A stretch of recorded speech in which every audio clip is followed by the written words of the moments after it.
After pretty much 2 years of seeing power be the only thing that mattered in terms of new paddle technology, we're finally starting to see things trend back towards control a little bit. So today we're going to talk about the top 5 best paddles for control right now.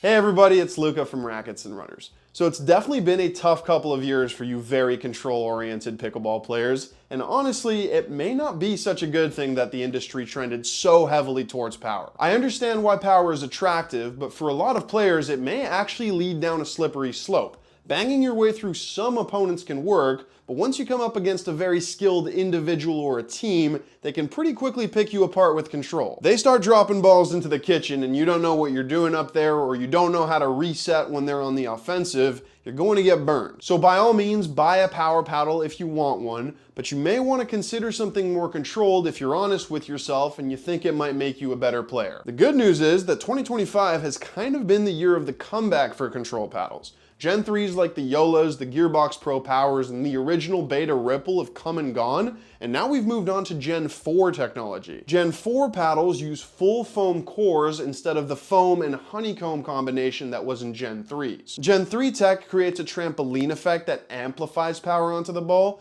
Gen 4s offer a softer and more cushioned feel. You still get the improved dwell time and high spin of a Gen 3, but generally with significantly more control at the small expense of power, but these aren't weak paddles by any stretch of the imagination. They still pack a punch, but usually that extra power only comes when you're looking for it as you accelerate the paddle face, so you don't have to worry as much about pop-ups during soft shots. These Gen 4 paddles have really pushed the needle for at least what I thought was possible in the control game, and while a paddle doesn't need to have a Gen 4 construction to be good for control, it certainly helps. Most of the paddles on this list are Gen 4s, but I do just want to say one thing. Just because Gen 3 paddles are powerful and a little bit more difficult to control doesn't mean they're not good control paddles. Most Gen 3 paddles have exceptional ball feel, which is quite an important component of control for a lot of people, especially me. So I actually like the control on those paddles. The problem is they do create that trampoline effect, so that's what makes them more difficult to control. So there aren't going to be any classic, very powerful Gen 3s on this list. We're going to get into it now, but before that, let me just remind you that any of the paddles we talk about on this channel, you can check out on our website, racketsandrunners.ca.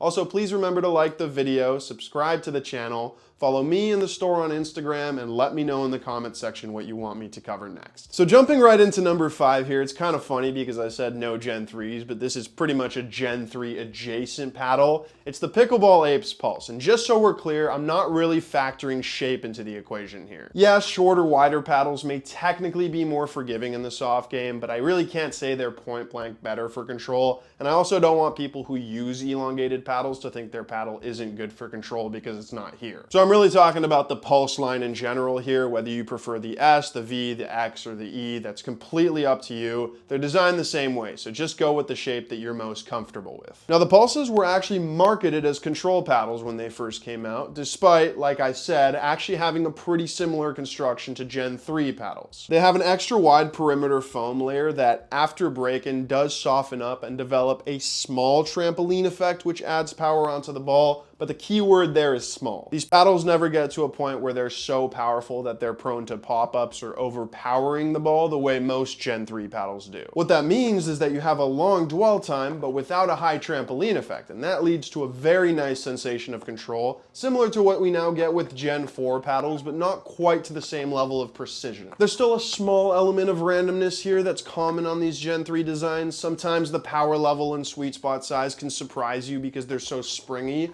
but again, they have less of that than true power paddles. Compared directly to the Gen 3 Yolas and the Gearbox Pro Power paddles, the pulses are much more subdued, which is why they aren't quite as powerful, but also why they're so much better in the control game. It's just a classic example of that trade-off in pickleball, so if you like the general feel and playability of a Gen 3, but you want the most controlled take on it, these are the paddles I would recommend. Pickleball Apes did also just release their new Harmony paddles, which are supposed to be similar to the pulses, but with a more consistent break-in. That may be better for paddle durability, but I actually like the way these break in. That's how they soften up and gain that dwell time, which is so important for control. So I'll have to test the harmonies more extensively, but I'm more than happy with the pulse in the control game. Now let's move on to number 4. Coming in at number 4, we have our first Selkirk paddle of the day. And during all of this power hype of the last couple of years, Selkirk has stayed pretty firm on being a control-focused company, which may have cost them a few sales here and there, but I think they're doing fine now. They came out with their own Gen 4 paddle a couple of months ago with the Project 008, which takes the number 4 spot on this list. This paddle has Selkirk's pure foam core, which, as its name would suggest, is full foam,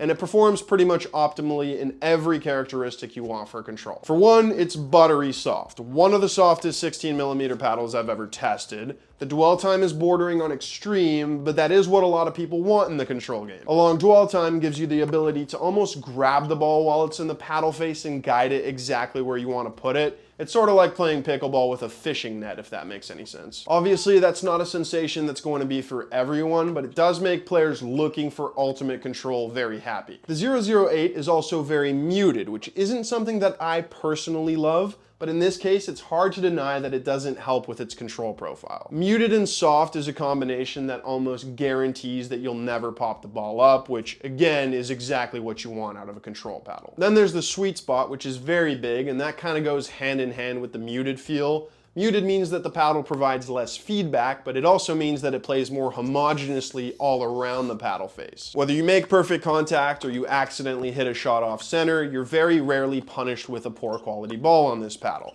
And that trifecta of sweet spot, feel, and softness is, again, on paper, perfect for control. The reason it's only coming in at number 4 is because this paddle really lacks power and spin. And I know this isn't a power and spin list, but there are some other control paddles that show you don't necessarily need to sacrifice those to still be good for control. In the past, yes, but that's part of the beauty with the very best Gen 4 paddles is they're pretty much perfect all-court paddles, so they have that competitive power and spin, and I just think that's not quite good enough on the 008. The other thing is that this paddle is way too exclusive, I guess is the word. It's super expensive, and it's also kind of hard to get because it's part of their Labs collection, but if it's popular enough, I'm sure Selkirk will turn it into a full-on Selkirk paddle eventually. All right, now moving on to number 3, we have another Selkirk paddle, the brand new Luxx Control Air Infinigrid. I say brand new, you might be looking at it thinking, Luca, this paddle's been out for forever, but no, this is a small but important update to the original Control Air. We'll talk about the tweaks they made in a second, but the core DNA of the Control Air is still there, and that was the best control paddle for a very long time. So first, let's talk about how it's similar to that one. Most importantly, this has the same X7 thickset honeycomb core, which is my favorite control core.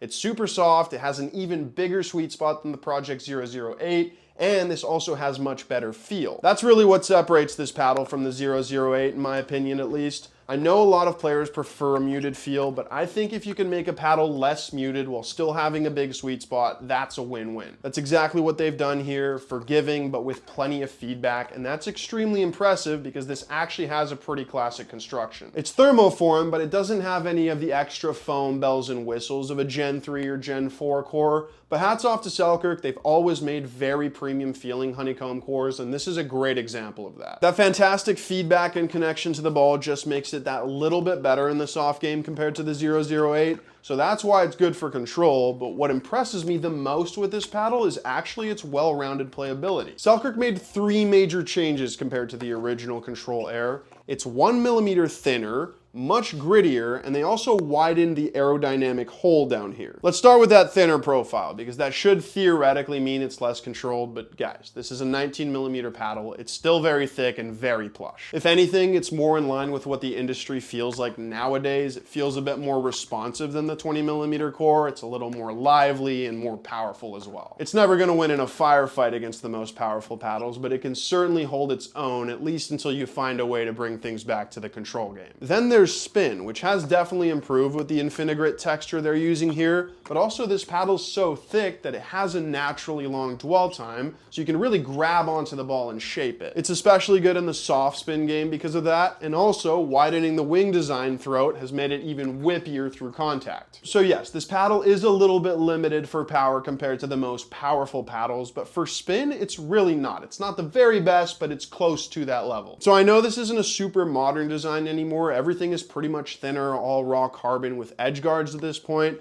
But if this does represent a dying breed of paddles, it does it very well, and for me, this is one of the best traditional control paddles ever. All right, now choosing between number 1 and number 2 was very difficult, but in the end, I think I've made the right call. Coming in at number 2, I have the Carbon True Foam Genesis, and I'll explain why I think the next paddle is better for control when I get there. But first, let's talk about what makes this paddle so good. The True Foam Genesis was pretty much the original true full foam paddle, as its name would suggest. It was kind of the first of its kind, I guess you could say, and it's still one of the very best of this type of paddle. The main playability characteristic here is that these have the dwell time of a Gen 3, but with the control and consistency of a Gen 2, and that was a playability profile I'd been wanting for a really long time. It just makes sense. Dwell time with trampoline effect is great for those who want it, but dwell time with a cushioning effect is the reverse of that, and it would just be perfect for control-oriented players. Now, it wasn't all smooth sailing when I first tested the True Foams. At the beginning, I found them overly muted and sort of mushy to the point where I couldn't really control them because I had no idea where the ball was in the paddle face. Then I added lead tape, and that completely transformed my experience to the point where I couldn't really understand why they didn't just raise the stock target swing weight to begin with. More weight in the paddle face is exactly what this paddle needs. It adds an element of crispness to the True Foam core that basically makes it go from feeling like a wet noodle to a super lively, well-rounded, but still control-focused paddle. Now, it's interesting because I included these paddles in a top 5 power list a while back, so it might be weird that it's finishing so high up on a control list,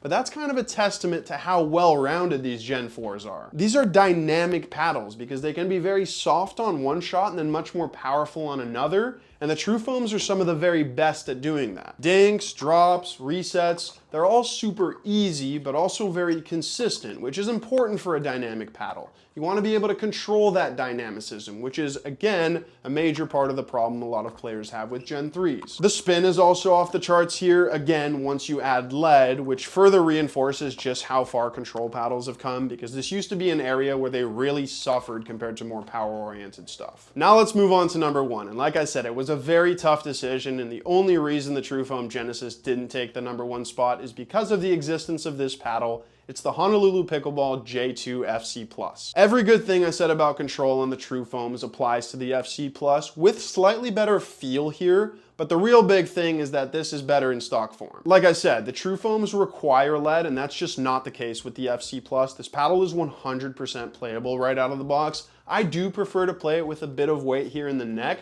but it doesn't need that. This paddle is soft, it has a ton of feedback, it's forgiving, and I know I said I wouldn't talk about paddle shapes, but I do think it's important to at least explain with this paddle why shape is important for control. The hybrid J2 shape is elite for control because it's quick and forgiving, but also remarkably stable, and that complements any sort of touch shot. When you're dinking, you can quickly move the paddle around to deceive your opponent, and then when you're scrambling around the court, fighting for your life and resetting the ball, it's just a little bit easier to do because it is so fast. And then, in terms of its well-rounded playability, the J2 FC Plus is again very similar to a weighted up True Foam Genesis. Spin is top tier because it has that combination of dwell time and grit, and power is also very good, although not quite as high as Gen 3s. That would be my only small gripe with this paddle's all-around playability. It does lack a bit of punch, really just a small amount. It's more of a top-end power thing. Pop is actually really good here. I also quickly want to talk about the J2 NF, which I did recently compare to the FC Plus. I do consider the FC Plus to be significantly better for control and the NF to be a little bit more of a power paddle. The NF has that hollow and springy feel of a Gen 3, whereas the FC Plus feels much more like an industry-leading Gen 4 paddle with that really plush ball pocketing, obviously the main part of its playability. For me, this and the True Foams are the 2 best control paddles on the market right now because they're so good for control, but also so well-rounded, and it's no surprise that they've pushed a lot of other companies to develop their own full foam Gen 4s. Obviously, I haven't gotten to test every paddle in the world. As a retail store, we always lag a little bit behind because this industry is changing so quickly, but I am really trying to get paddles a little bit quicker nowadays. But that wraps up the list of our top 5 best paddles for control. Thank you so much for watching. Hopefully you enjoyed. And remember that if you want to demo any of these paddles, you can come visit us in store, or if you want to buy them, you can go online at racketsandrunners.ca.